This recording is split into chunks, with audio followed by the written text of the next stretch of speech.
Good morning. How is everyone?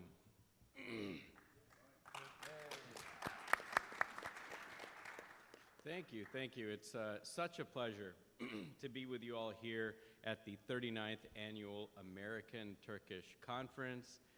First and foremost, to my Turkish friends and colleagues, merhaba.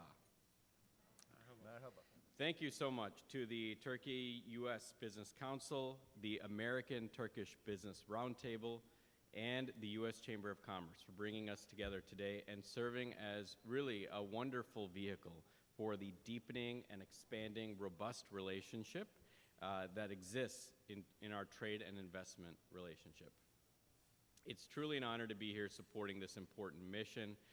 For those of you who are not familiar with Select USA, Select USA is the government program housed in the U.S. Department of Commerce that focuses on facilitating job creation in the U.S., but also tells the important story that foreign direct investment plays in a vibrant U.S. economy.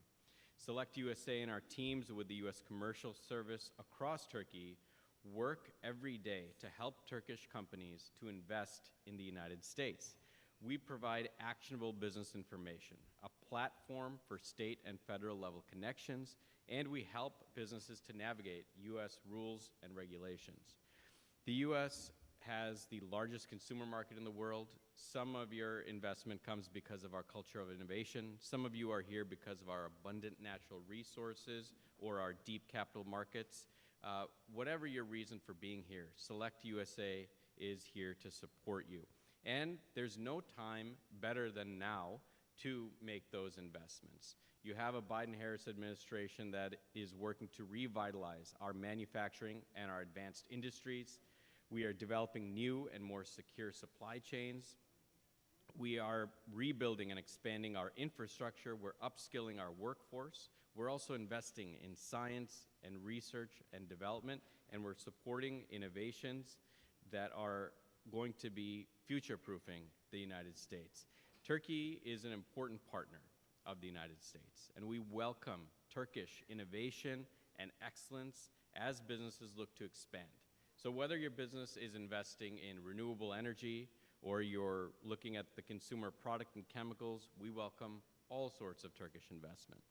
I do want to highlight Select USA's annual event, which is called the Select USA Investment Summit. This is the federal government's red carpet event to promote investment. That is taking place June 23rd to the 26th in National Harbor, Maryland. We always have a very vibrant delegation coming from Turkey, and we expect this year will be no different.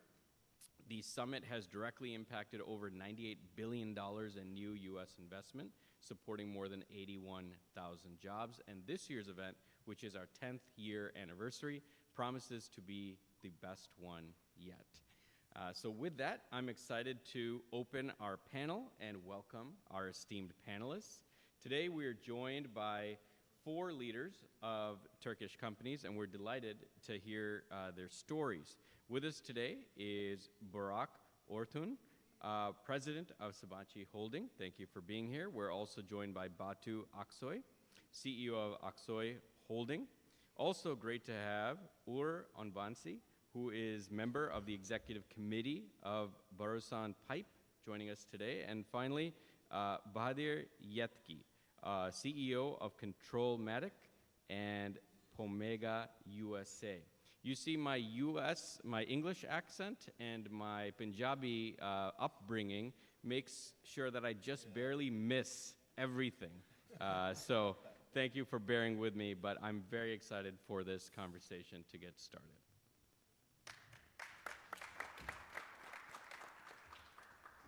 So first question for this esteemed panel. We'd love to, I think particularly with this group in this room, they would be interested to know first basically about your story, and particularly why did you choose the United States? There's many options out there, and surely you are weighing several. Why the United States, and generally what's your story? We can just start here and go down the line. Okay, thank you very much, Jasjit. It's a pleasure to be here.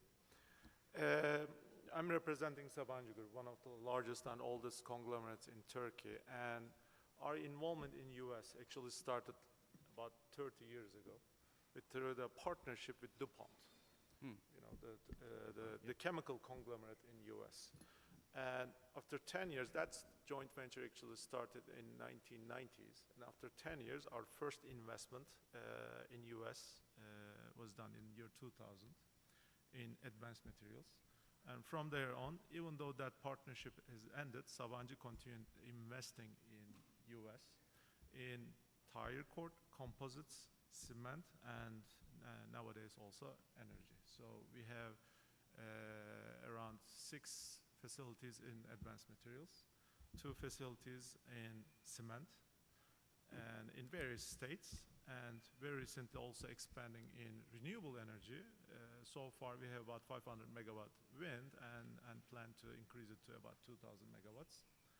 And also investing also into future in climate technologies such as fusion, into future technologies basically that will pay off probably in 20, 30 years basically.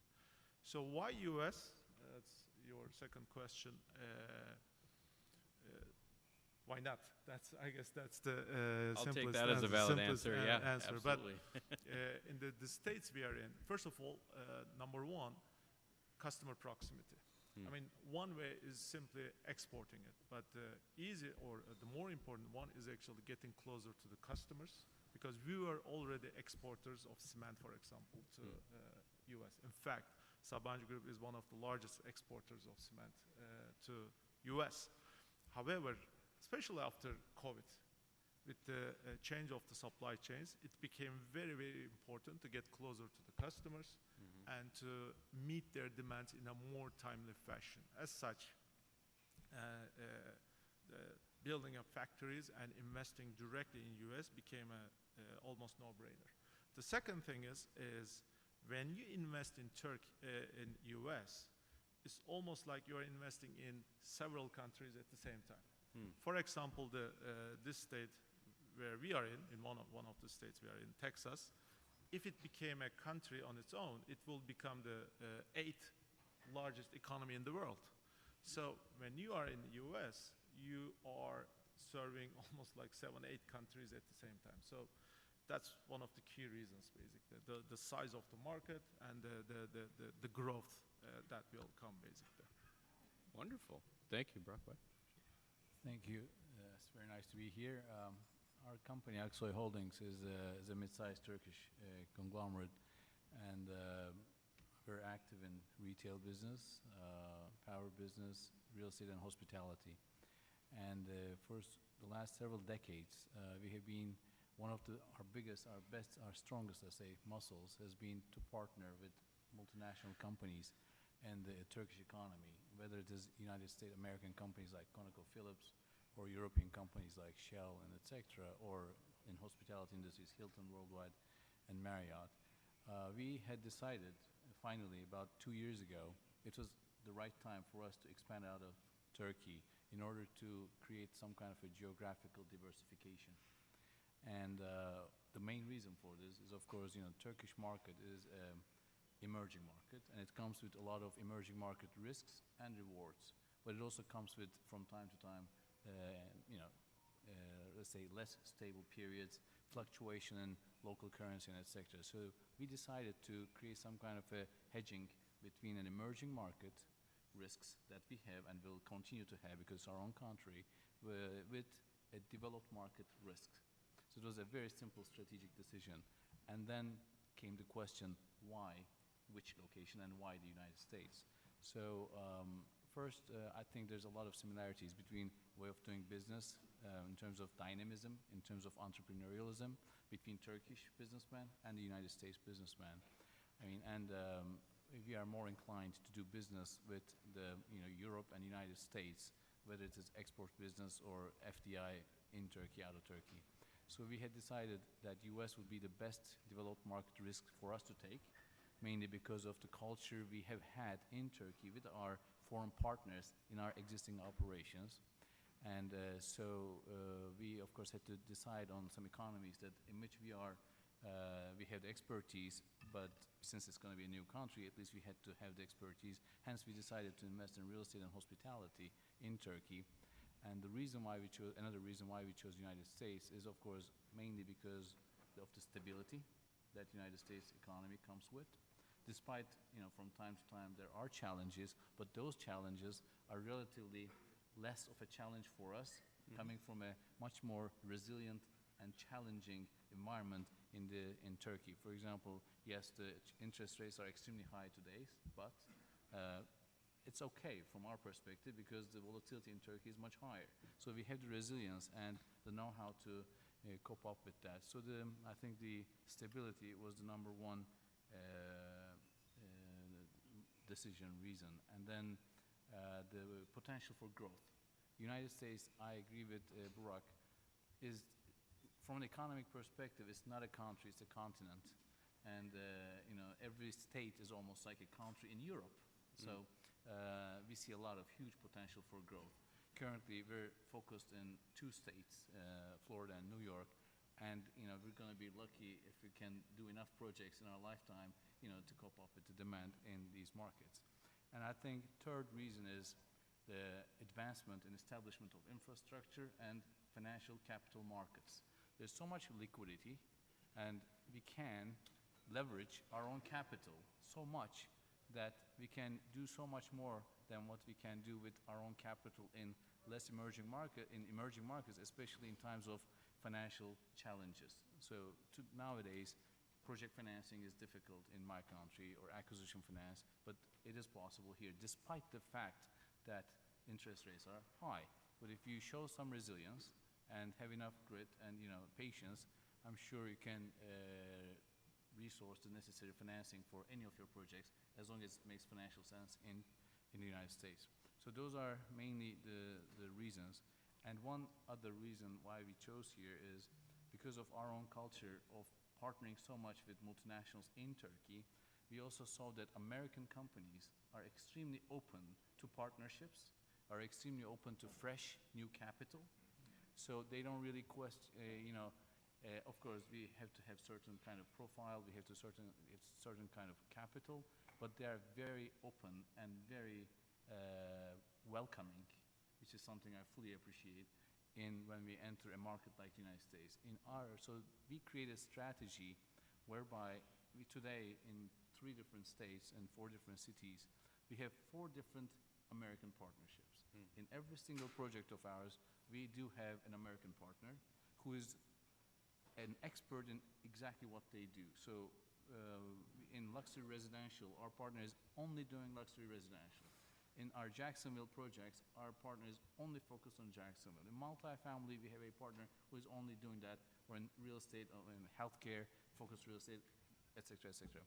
So we like to leverage on our ability to create good partnerships, long-term, sustainable partnerships, and I appreciate the fact that American companies are very open to these kinds of partnerships to join forces and grow together, for which I'm very excited.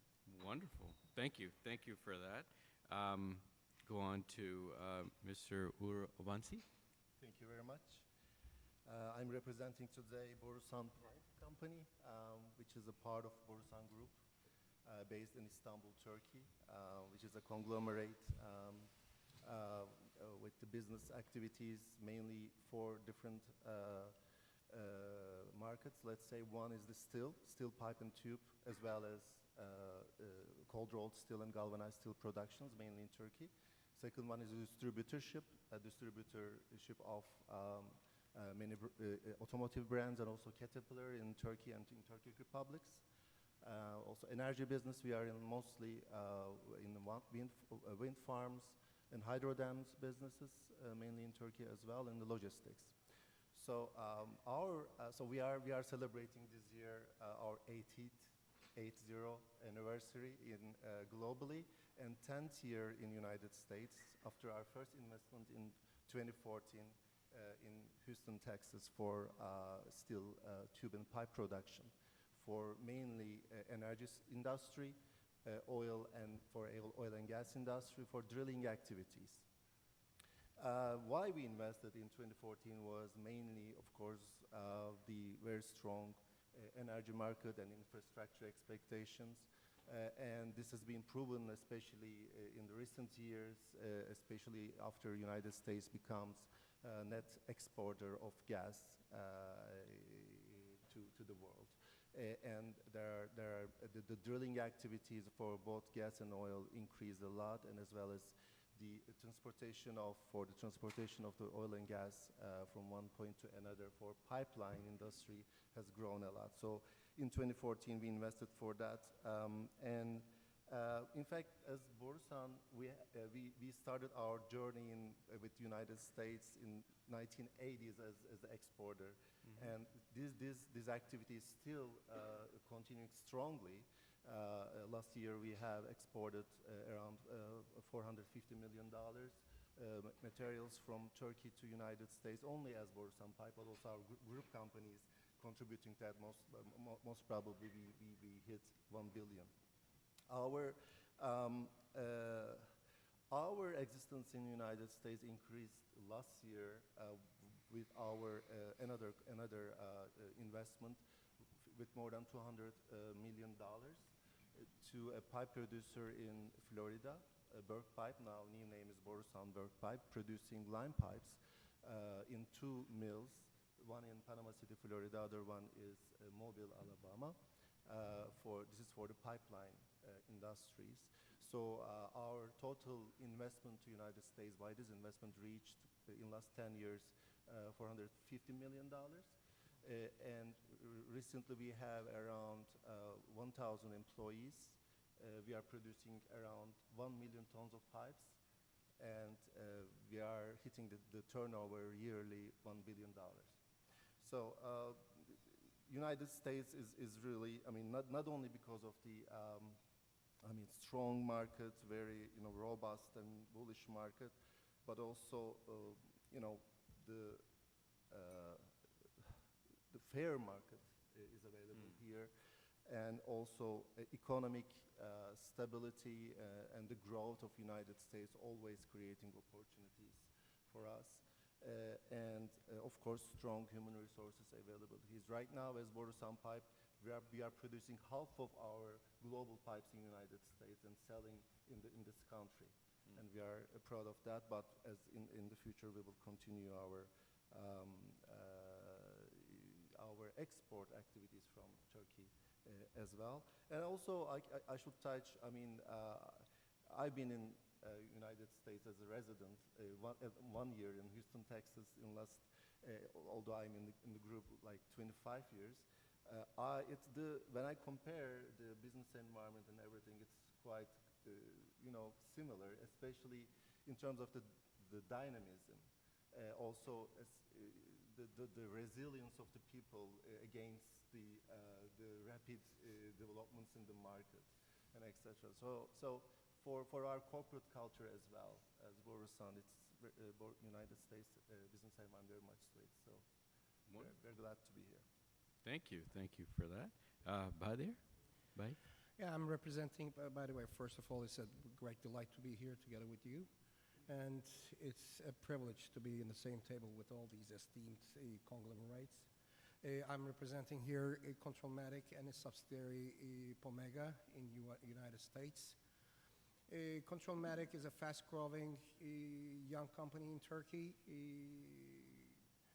which has completed several, more than 300 successful projects in EMEA and Central Asia regions, electrification and automation projects in general.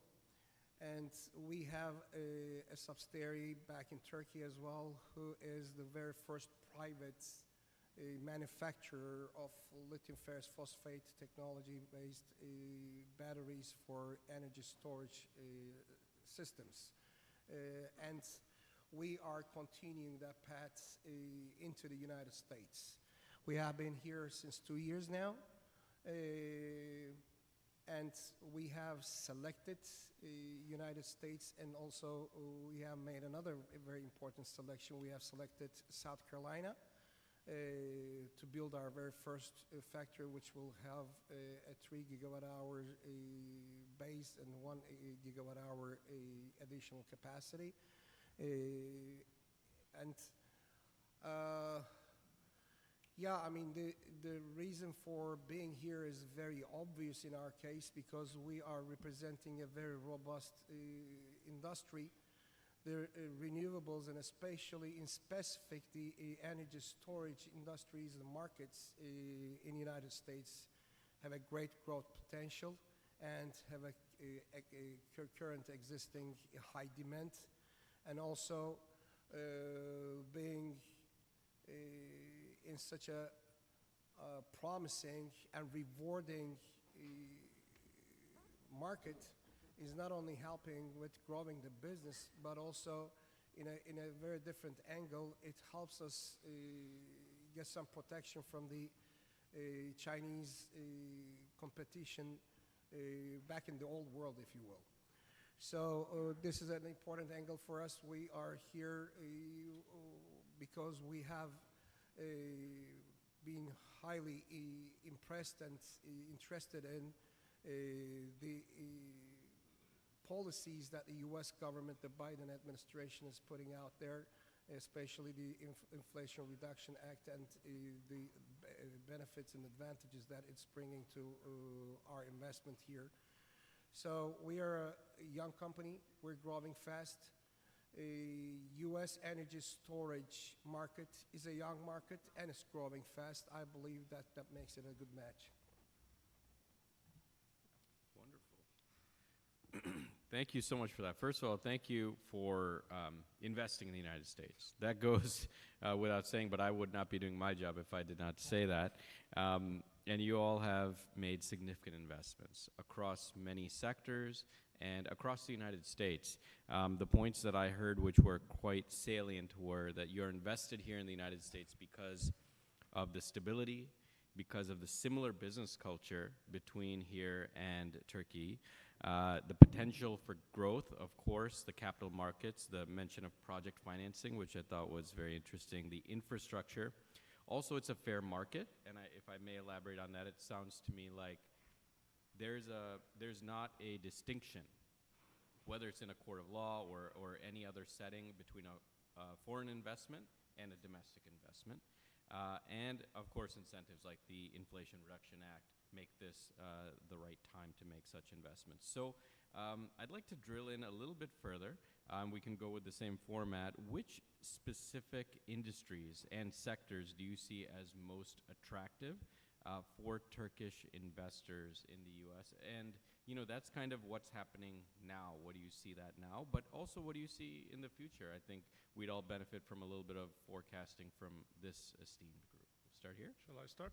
Good. Okay.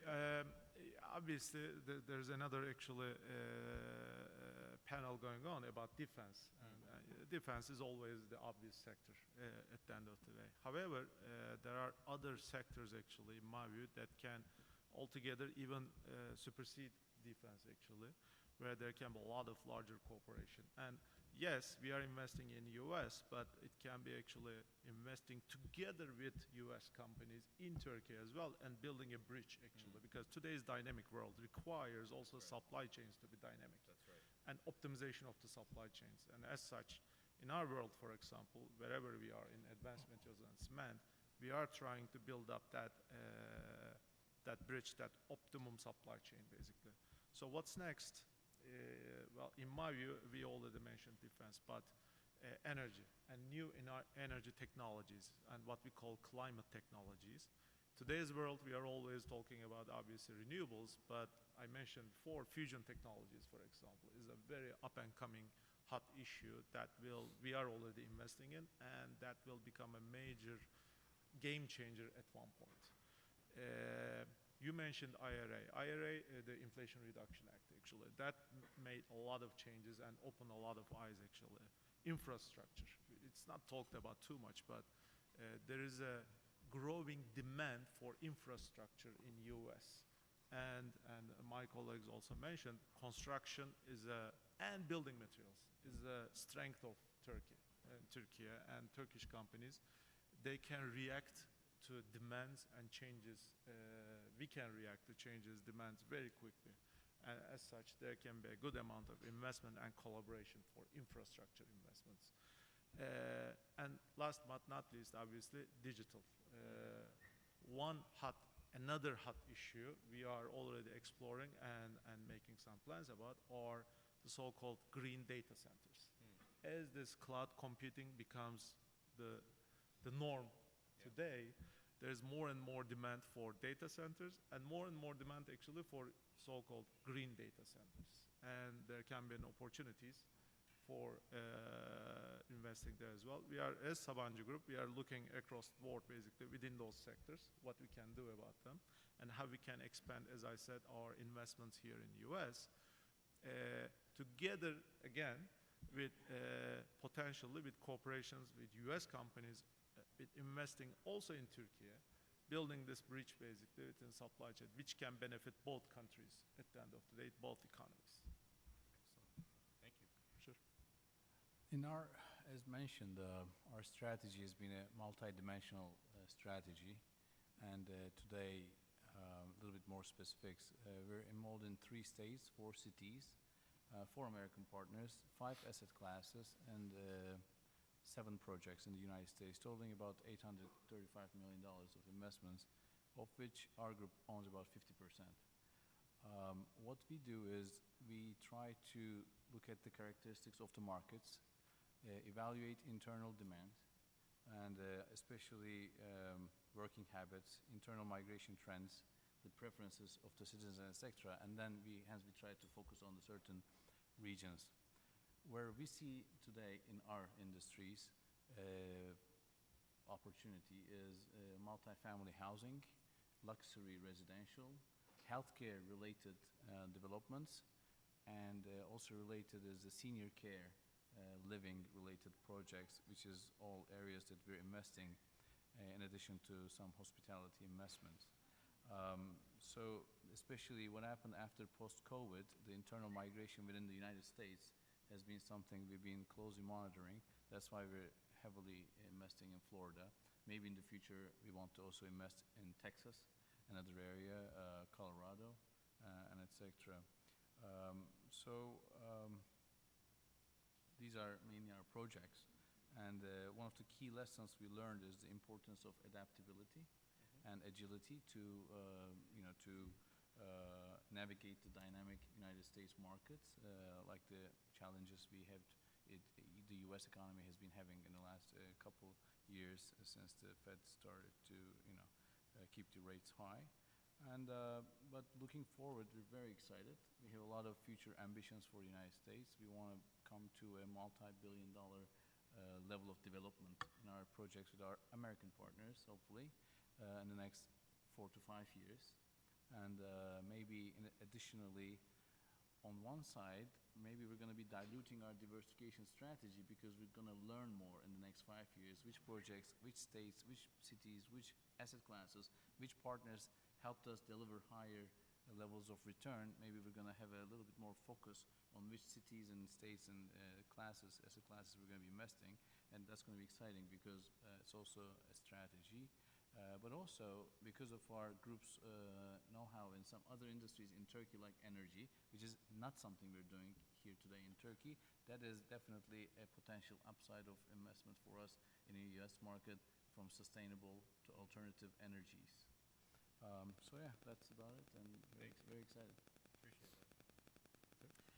Yeah, I mean, as I said in my introduction, we have heavily invested in the last 10 years to United States. So our first priority in the coming period is the alignment and integration and the digestion of all these investments with our headquarters in Istanbul as well. But also on the other hand, we are looking into the growth opportunities in the United States. Including some M&A opportunities as well in our core operations, mainly steel tube and pipe. But on the other hand, I would like to mention today about our new initiation in the United States, launched last year, what we call Borusan Ventures. This is a small fund, initially as only $20 million. So this is our goal here is to invest and seek investment opportunities in the early stages of the startups in United States and Europe. We already invested three companies up to now, which I cannot disclose right now, but we will continue our efforts on this and by increasing our fund as well. We concentrate mainly on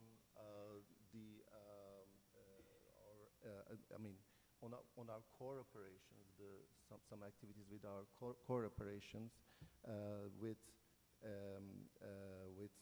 the industries like mobility, supply chain, energy, and climate technologies, and particularly with software-driven solutions. So we offer startups the unique advantage of accessing our group companies, as the live environments for testing and proof of concept initiatives of them. So I think this is a great benefit for this, and our goal is to be a catalyst for growth, propelling cooperation and innovation within our sectors.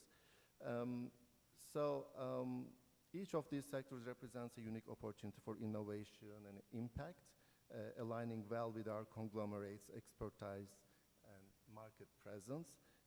So we are very excited about the potential of these startups to drive transformative change and create sustainable value in their respective fields. Right. I have built my career on two separate things in general, one of it being the infrastructure development, and the other one is real estate development.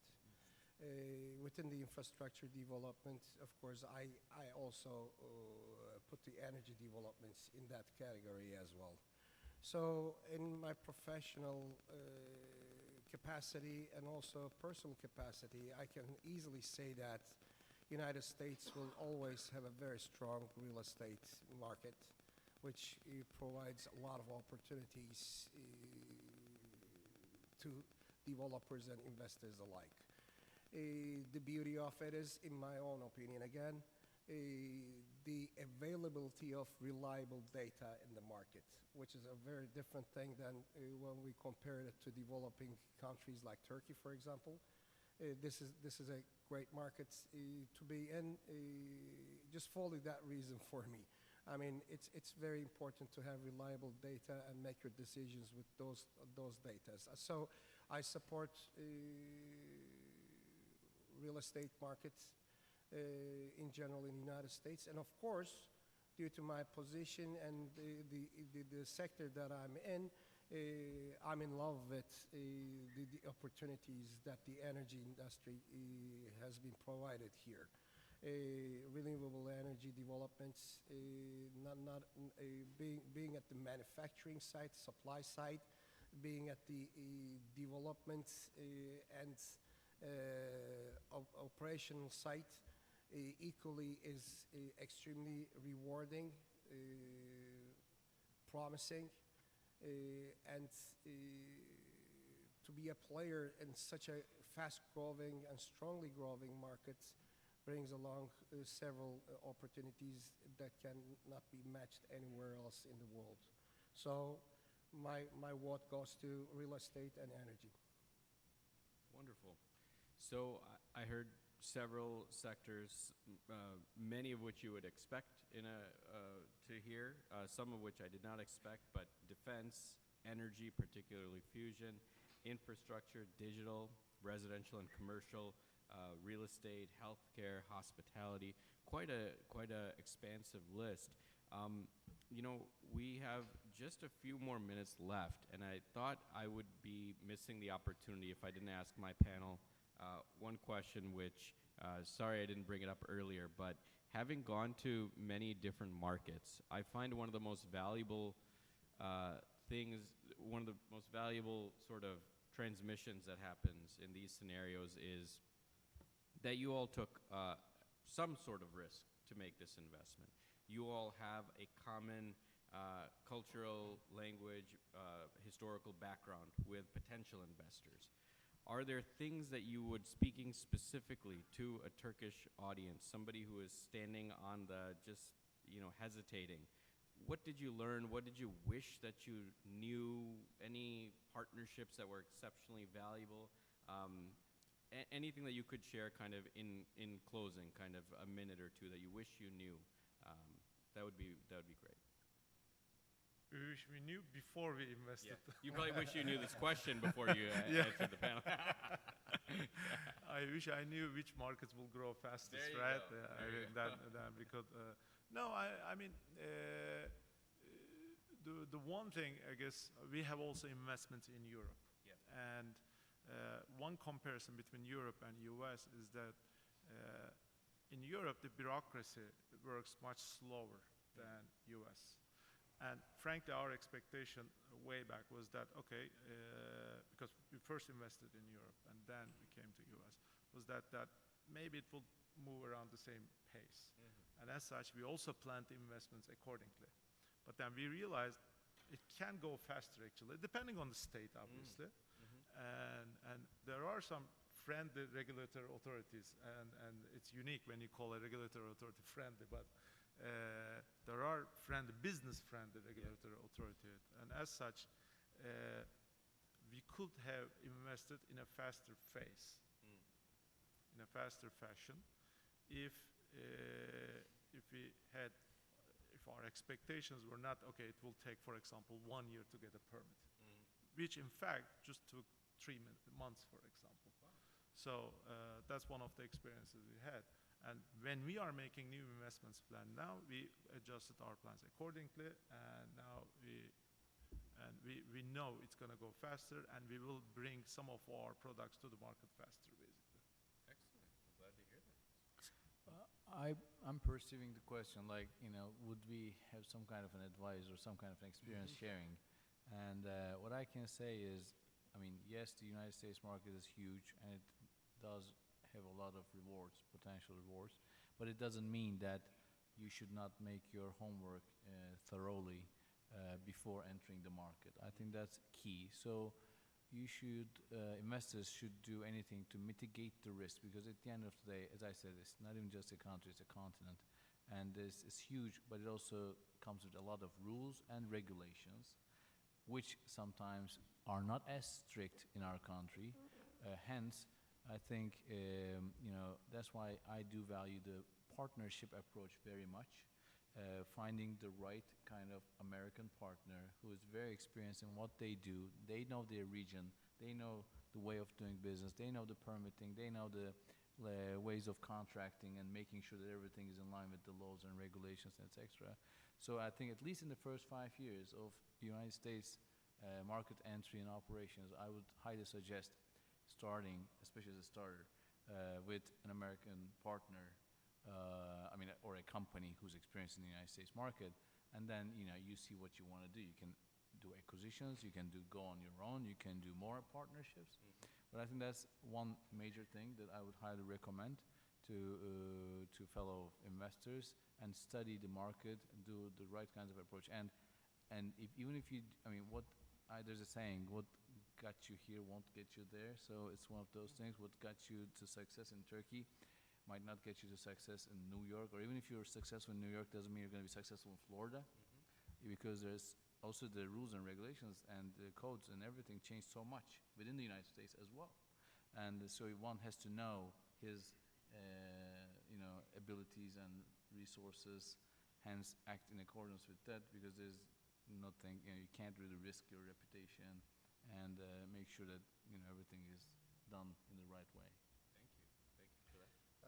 I totally agree with the comments. Maybe I can add one more thing, that just be patient. In our last 10 years journey in the United States, we saw up and downs a lot, and especially in the first couple of years, it was all down, and we were so patient, and then we have seen the rewards afterwards more and more. Yeah. Thank you. Excellent.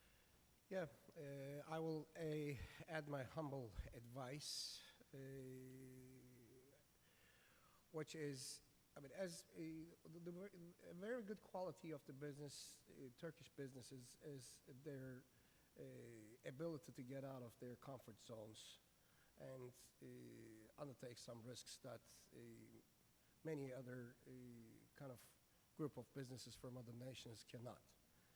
But of course, again, second thing to what Batu said, they have to be well aware of their risks when they're getting into a market like this. This is a very strong and rewarding market, but it has its own traditions, mindset. So using that muscle of adaptability in the best way in United States, they have to make sure that they adapt themselves seamlessly to the traditions, methodologies, and the regulations over here. It's a very promising market, but it can be very difficult at times. And I totally, again with Batu, that the easiest way is to work with partners and also team members who knows this market well, so that they can help you to make your first decisions, initial decisions in a healthy manner. Again, a very rewarding market, but one have to be very careful about the adapting to the traditions of it. Wonderful. Thank you for that candor. I got to say, a lot of these sessions, especially with government, end up being rah-rah, this is all great. I think it bears repeating this very important point that, you know, best doesn't mean easy. Best doesn't mean no risk. It means do your homework. It is a great market to invest in, but lean into this advice. Look at the cultural adaptation you need to take. Be patient. Look for partnerships to mitigate your risk. And like I said, do your homework. Best is not easy, but you do have supports. And the key partner, you have many partners. Those who are hosting this event today, as well as, I would say, Select USA, is here along your journey. The investor journey is rarely, I would say never, linear. It's not a straight line, right? So you need friends along that support. Many parts of government are rightly focused on regulatory affairs, and that's important. What Select USA is the part of the government that's there with you along the journey to get you an answer. Maybe that answer is no, but you would rather know that quickly so you could adapt and adjust your strategy. So lean on Select USA in that interagency context. Lean on us too if you are struggling a little bit. We don't want anyone to have a paralysis by analysis. We talked about the complexity of the U.S. market, right? You're standing on the sidelines and you see 50 states, 56 with the territories, and you're wondering, where do I go? They're all so different. Well, there are certain advantages that different regions of the country have. There are different workforces, there's electricity rates, there's rules and regulations that may impact your business. Maybe you just want to know, where's the industry cluster for my particular business? And that's a good starting point. And we're happy to provide that. Select USA being a geographically neutral body, they're great consultants, site selectors, but when you go to the government, you also get a level of geographic neutrality that can help give you the assurance that, okay, let me just do my diligence. With Select USA, you can get a free, customized, geographically neutral report along 16 of these demographics to help you at a macro level decide, where am I going to go? And then from there, to get an introduction. If you feel like, hey, now I'm settled on this state or that state, now what do I do? Allow Select USA to make that introduction for you. We have obviously strong relationships with all our states. They come to our summit. We work year-round with them. So we're more than happy to help make those introductions. So in closing, I wish all of you all the best. Again, thank you for starting your journey in the United States. Many of you have already expanded and gone quite far, and we're thrilled to hear that. We're with you on this journey, whether you are starting, established, expanding, or just thinking about investing in the United States. So I encourage you to talk to our panelists even afterwards, and give us some support in giving them a round of applause. Thank you so much for your valuable time. Thank you. Appreciate it. Have a good day.